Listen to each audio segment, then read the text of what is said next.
It is time now for poll position. Sylvia?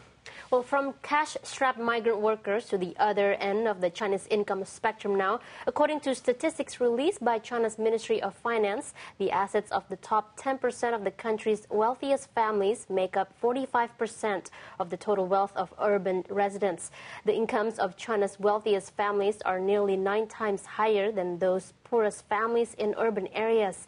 In rural areas, the gap is also large, with the incomes of the wealthiest families almost 7 times higher than the poorest. Well, as that wealth gap continues to grow, so does the resentment felt by the people at the bottom of the economic pile.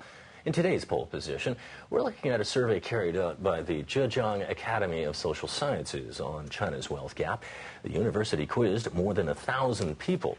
Here's a look at the questions and the responses. The first question asked was, do you feel that there is resentment towards the rich? Well, about almost 25%, that is roughly a quarter of the respondents, feel, yeah, there is some resentment towards rich people here in China. Second question was, how will the wealth gap change? Now, this is interesting because if you combine the slightly widened with the greatly widened, well over half the people, 57%, feel, yeah, they expect this wealth gap to widen.